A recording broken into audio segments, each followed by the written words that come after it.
REET mains में जो विज्ञान का सिलेबस है, साइंस, उसको कंप्लीट करने के लिए अगर सबसे बेस्ट सोर्स है जो ऑथेंटिक भी है, जिससे क्वेश्चंस आते हैं, इजी भी है और पूरी तरह कवर करता है, तो वो है खुद की बोर्ड की किताबें। उनमें हम आरबीएससी पढ़ सकते हैं और एनसीईआरटी भी पढ़ सकते हैं। लेकिन वहाँ प्रॉब्लम यह है कि हम कौन सी किताब में हमारे जो टॉपिक है वो कहाँ पर किस चैप्टर में देखें। या तो हमारा जो टॉपिक का सीरीज़ है वो बिगड़ जाती है, या फिर किताब के चैप्टर्स की सीरीज़ बिगड़ जाती है, और इस तरह ये कंप्लीट नहीं हो पाता। इसके लिए ज़रूरी है एक महत्वपूर्ण रणनीति और पहले से एक प्लान तैयार करना, और ये पता लगा पाना कि कौन सा चैप्टर हमें कहाँ मिलने वाला है, कौन सा टॉपिक किस चैप्टर के किस पॉइंट के अंदर मिलने वाला है।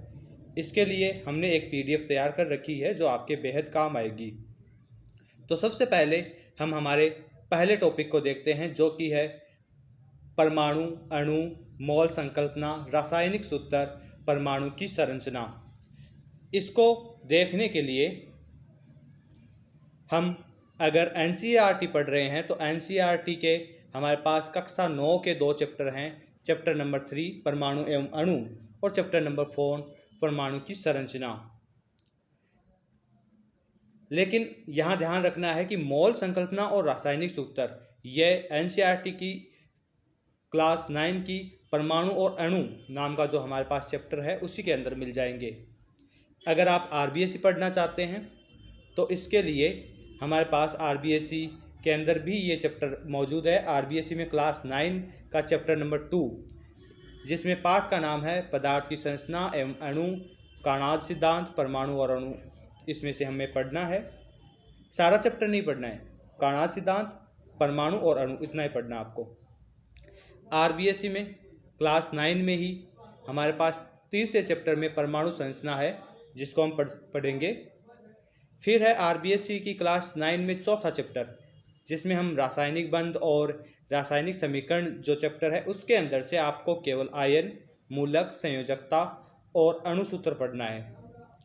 फिर हमारे पास आरबीएससी के अंदर ही कक्षा 6 में 5वां चैप्टर है, छोटा सा चैप्टर है, आओ पदार्थों को जाने।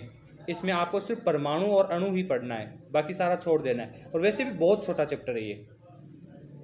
अगर हम आरबीएससी में आगे चलते हैं तो क्लास 10 के अंदर 7वां चैप्टर है परमाणु सिद्धांत, तत्वों की आवर्ती वर्गीकरण एवं गुणधर्म। इसमें से हमें डाल्टन का परमाणु सिद्धांत, थॉमसन का परमाणु मॉडल, रदरफोर्ड का स्वर्ण पत्र प्रयोग और नील्स बोर की परिकल्पना, ये चीज़ें हमें पढ़नी है। इसके बाद हमारा जो दूसरा टॉपिक है तत्वों, यौगिक और मिश्रण, भौतिक और रासायनिक परिवर्तन। इसके अंदर एनसीईआरटी में क्लास 6 में, क्लास 7 में और क्लास 9 में, 6 में छठा चैप्टर और 7th में भी छठा चैप्टर और 9th में दूसरा चैप्टर हमें पढ़ना है। अब इसके अंदर ध्यान रखना है कि मिश्रण से संबंधित परिघटनाएं एवं भौतिक और रासायनिक परिवर्तन ही पढ़ने हैं आपको, तत्व और यौगिक। फिर हमारे पास वापस एनसीईआरटी क्लास 10th में तीसरा चैप्टर हमें मिलता है, जिसके अंदर हमें मिलेगी सक्रियता श्रेणी, धातु की प्राप्ति। एनसीईआरटी की क्लास 10th में चैप्टर नंबर 5 है, जिसके अंदर हमें तत्वों का आवर्ती वर्गीकरण देखने को मिलेगा। अब आरबीएससी की तरफ रुख करें। आरबीएससी में क्लास 10th में चैप्टर नंबर 7, आरबीएससी क्लास 7 में चैप्टर नंबर 3, जिसमें आपको केवल मिश्रण पढ़ना है। आरबीएससी क्लास 7 का चैप्टर नंबर 4, आरबीएससी क्लास 6 का चैप्टर नंबर 5, जिसमें सिर्फ तत्व, मिश्रण, यौगिक इनको पढ़ना है। इसके बाद जो तीसरा टॉपिक है रासायनिक अभिक्रियाएं एवं समीकरण, अपचयन एवं उपचयन।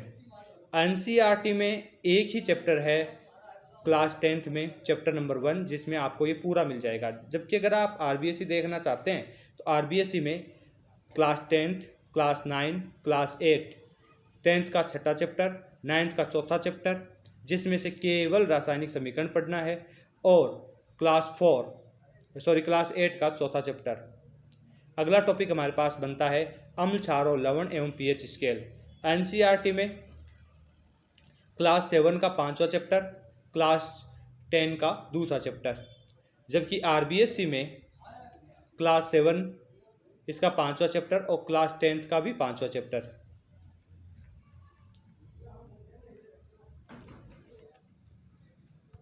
इसके बाद हमारे पास अगला है परमाणु और उसके यौगिक। ये हमारे टॉपिक का नाम है। तो एनसीईआरटी में क्लास 10th और क्लास 8 इसके अंदर चैप्टर नंबर 4, चैप्टर नंबर 5 ये हमें पढ़ने हैं। जबकि आरबीएससी अगर हम देख रहे हैं तो क्लास 8 का चैप्टर नंबर 18 कार्बन और ईंधन जिसका नाम है, और चैप्टर नंबर क्लास 10 का चैप्टर नंबर 8 ये देखना होगा। कोशिका संरचना एवं प्रकार्य बहुत ज़्यादा क्वेश्चन आते हैं और बहुत ही महत्वपूर्ण क्वेश्चन आते हैं, और बायोलॉजी वाले इसमें लीड ले लेते हैं। मैथ वाले के लिए ये चैप्टर अगर कवर हो जाए, क्योंकि फिजिक्स केमिस्ट्री ठीक होती है उनकी, मैथ में अच्छे नंबर बन रहे होते हैं, लेकिन यहाँ पर वो पीछे रह जाते हैं। अगर ये चैप्टर ठीक हो जाते हैं तो फिर प्रॉब्लम नहीं होती। तो इसके लिए आप एनसीईआरटी की क्लास 8 का चैप्टर नंबर 8 देख लीजिए, छोटा सा चैप्टर है।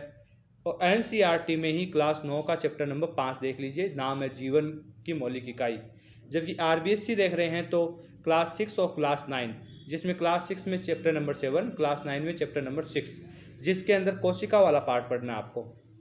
फिर है 7वां टॉपिक उत्तक, पादप उत्तक, जंतु उत्तक, सरल एवं जटिल उत्तक, जिसके लिए आपको एनसीईआरटी की क्लास 9 चैप्टर नंबर 6, जबकि आरबीएससी की क्लास 9 चैप्टर नंबर 6, जिसके अंदर आपको उत्तक वाला पार्ट पढ़ना है। पार्ट का नाम है सजीव की संरचना।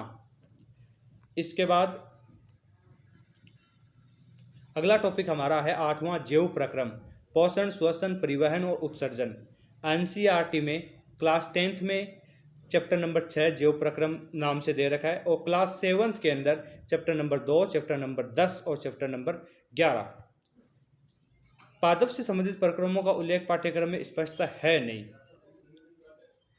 तो इसको अगर आप चाहें तो पढ़ लें, लेकिन पहले दूसरी चीज़ें कवर कर लीजिए।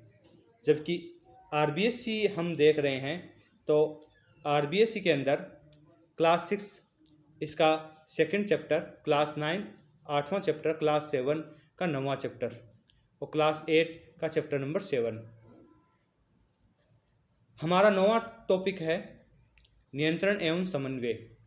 नियंत्रण एवं समन्वय में एनसीईआरटी की क्लास 10th में चैप्टर नंबर 7 इसी नाम से पढ़ा है पूरा आपके पास, तो आप आराम से देख सकते हैं। और class 7 RBSC, class 10th RBSC 7th का 6ठा चैप्टर और 10th का दूसरा चैप्टर, जिसके अंतर तंत्रिका और अंतःस्रावी तंत्र आपको पढ़ना है। इसके बाद आरबीएससी क्लास 9 में एक और चैप्टर है, चैप्टर नंबर 8, जो सजीव और क्रियाएं हैं, जिसमें नियमन और परिवहन नाम के टॉपिक को आपका पढ़ना है। फिर हमारे पास है 10वां टॉपिक जीवों में जनन, जीवों में हार्मोन की भूमिका, जिसमें एनसीईआरटी में क्लास 8 का चैप्टर नंबर 9 है और चैप्टर नंबर 10 है, जबकि क्लास 10th का चैप्टर नंबर 8 है। अगर हम बात आरबीएससी की करें तो आरबीएससी में क्लास 9 जिसका चैप्टर नंबर 8 है, और आरबीएससी क्लास 10th का चैप्टर नंबर 2 है। जो चैप्टर 8 है 9th क्लास का, उसमें जनन वाला पार्ट पढ़ना है, जबकि 10th क्लास का चैप्टर नंबर 2 है जो कि मानव तंत्र है, उसमें भी जनन वाला पार्ट ही आपको पढ़ना है। इसके बाद हमारा 11वां टॉपिक है कि सूक्ष्म जीवों में फैलने वाले रोग, संक्रामक रोग। एनसीईआरटी अगर हम देख रहे हैं तो 8वीं क्लास और 9वीं क्लास दोनों में है। 8वीं क्लास का चैप्टर नंबर 2 है, जबकि 9वीं क्लास का चैप्टर नंबर 13 है, हम बीमार क्यों होते हैं। इसके बाद आरबीएससी की अगर बात करें तो कक्षा 6, 8 और 9, छठी में 5वां चैप्टर है सूक्ष्म, 8वां चैप्टर है सूक्ष्म जीव, 8वीं में भी 8वां चैप्टर है, और क्लास 9th में 14th नंबर चैप्टर है स्वास्थ्य एवं रोग एवं योग। योग आपको दरअसल नहीं पढ़ना है, लेकिन फिर भी सरसरी नज़र से देख लेना चाहिए। ये तो पता होना ही चाहिए कि योगा दिवस कब मनाया जाता है। ऐसी चीज़ें ऐसे नहीं कहा जा सकता कि ये सिलेबस के अंदर नहीं थी। इसके बाद अगला हमारा टॉपिक है भोजन के प्रमुख अवयव और उनकी कमी से होने वाले रोग तथा संतुलित भोजन। एनसीईआरटी के अंदर आपको छठी क्लास के अंदर चैप्टर नंबर 1 जो कि भोजन कहाँ से आता है, और चैप्टर नंबर 2 भोजन के घटक इसमें दे रखा है, बहुत शॉर्ट ब्रीफ में दे रखा है। मेरे ख्याल से आपको आरबीएससी इस मामले में ज़रूर पढ़नी चाहिए कुछ चैप्टर्स के लिए। क्लास 10 चैप्टर नंबर 1 भोजन एवं मानव स्वास्थ्य, क्लास 9 चैप्टर नंबर 14 स्वास्थ्य रोग एवं योग, इसमें संतुलित भोजन और उसके घटक, इनको आप पढ़ लीजिए। फिर आरबीएससी में फिर से क्लास 7 और क्लास 6 में चैप्टर नंबर 1 दोनों में ही भोजन के अवयव और भोजन के स्रोत, इसके अंदर भी आपको बहुत कुछ मिल जाएगा। अगला हमारा जो टॉपिक है 13वां जैव रासायनिक चक्रण, इसके अंदर एनसीईआरटी में क्लास 6 में चैप्टर नंबर 14, क्लास 7 में चैप्टर नंबर 16, क्लास 9 में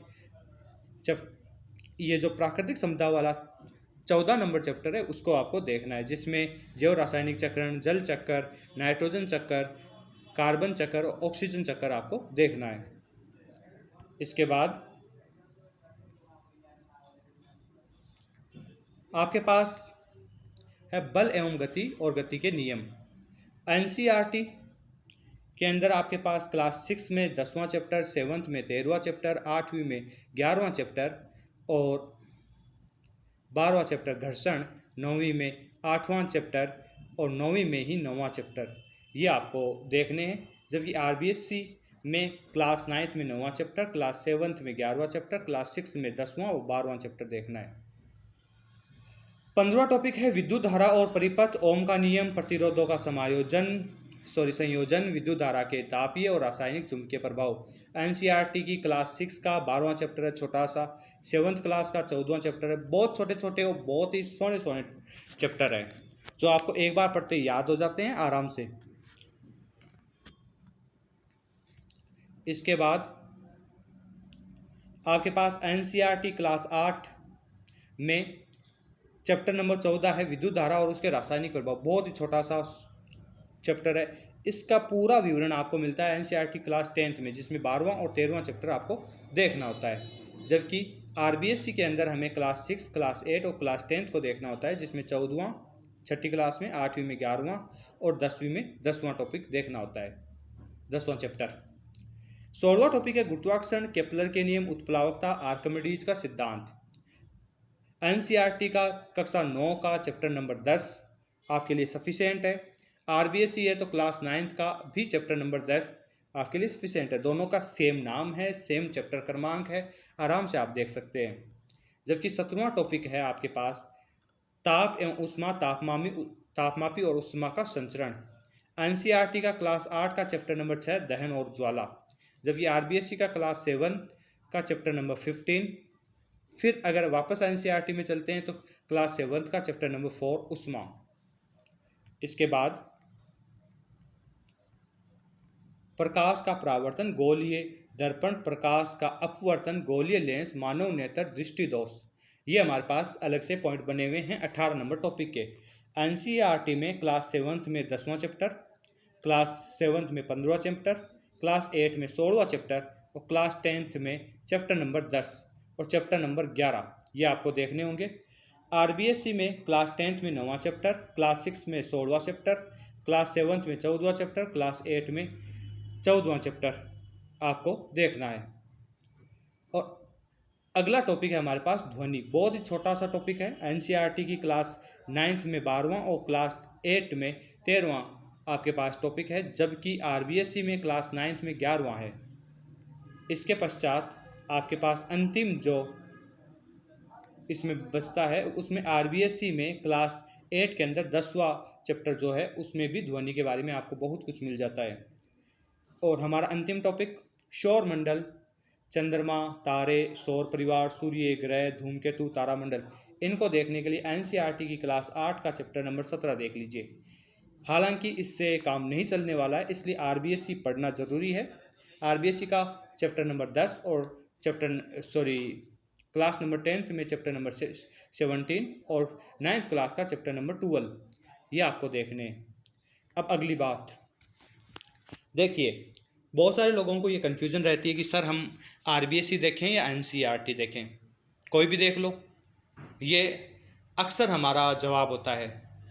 कोई भी ना देखें आप आप एनसीईआरटी देखें, और एनसीईआरटी को ऐसे नहीं है कि आप एक सार लेके आ गए, उसका जो बाज़ार में उपलब्ध है सार संग्रह के नाम से, या फिर कोई गाइड लेके आ गए, उससे काम नहीं बनने वाला है। प्रश्न सार से नहीं बनते, कई बार थ्योरी से बनते हैं, और इतने छोटे हलवा क्वेश्चन होते हैं जो अगर आपने थोड़े भी ध्यान से देखे होते, चैप्टर को एक बार भी पढ़ा होता तो आप कर देते, लेकिन चूंकि आपने कभी देखा ही नहीं तो आप कैसे कर पाएंगे। इसलिए आप हमेशा ध्यान रखें कि खुद किताब को पढ़ें। दूसरी बात, एनसीईआरटी पढ़ें, क्योंकि जो क्वेश्चन इस बार उठाए जाने हैं सीधे एनसीईआरटी से उठाए जाने हैं। तो क्या आरबीएसई नहीं पढ़ें? हाँ, जब एनसीईआरटी आपकी कंप्लीट हो जाती है, या जो टॉपिक जो कि मैंने भी बोले हैं एनसीईआरटी में उपलब्ध नहीं है वो आरबीएसई में देखें, लेकिन पहले एनसीईआरटी कंप्लीट करें। अगली आपको बहुत बड़ी बधाई मैं ये देना चाहता हूँ कि हम सभी चैप्टर्स जो हमने देखे हैं और सारे के सारे टॉपिक की एनसीईआरटी आपके साथ शेयर करने वाले हैं। सारी एनसीईआरटी आपको पढ़ के बताएंगे और उसको पढ़वाएंगे। पढ़ना अलग बात है, किसी से सुनना और समझना अलग बात है। अगर आप किसी से सुनते हैं, समझते हैं, तो आपको चीज़ें जल्दी तैयार हो जाती है, साथ में ये भी पता चलता है कि कौन सी बात इंपॉर्टेंट है, कौन सी इंपॉर्टेंट नहीं है। इसके अलावा उनका हम एक नोट्स, हमारी टीम एक नोट्स तैयार करवा रही है, जो जो महत्वपूर्ण बातें, उन सारे नोट्स को आपके साथ शेयर किया जाएगा, आपको पढ़ाया जाएगा, और उसको रिवीजन मोड में आप रखिए। बार बार उस वीडियो को आप ईयरफोन के माध्यम से या किसी और माध्यम से सुनते रहिए। हम एक तरह से वो ऑडियो नोट्स आपके पास लाने वाले हैं और उसकी पीडीएफ तैयार करके हमारे टेलीग्राम ग्रुप में शेयर करने वाले हैं। ये पीडीएफ भी और आने वाले सभी वीडियोज़ की पीडीएफ हम आपको टेलीग्राम ग्रुप में शेयर करते रहेंगे, और जिसकी लिंक हम आपको इस वीडियो के डिस्क्रिप्शन में दे देंगे। इसके अलावा रीट मेंस जब तक कंप्लीट नहीं हो जाए आपका हम साथ नहीं छोड़ने वाले हैं, इसलिए बिंदास होकर तैयारी कीजिए। आप बस पढ़ने का ध्यान रखिए, पढ़ाना कैसे है, कहाँ से टॉपिक लाना है, कौन सा टॉपिक पढ़ना है, ये सारी हमारी जिम्मेदारी है। हमारी टीम इसके लिए लगी हुई है। धन्यवाद।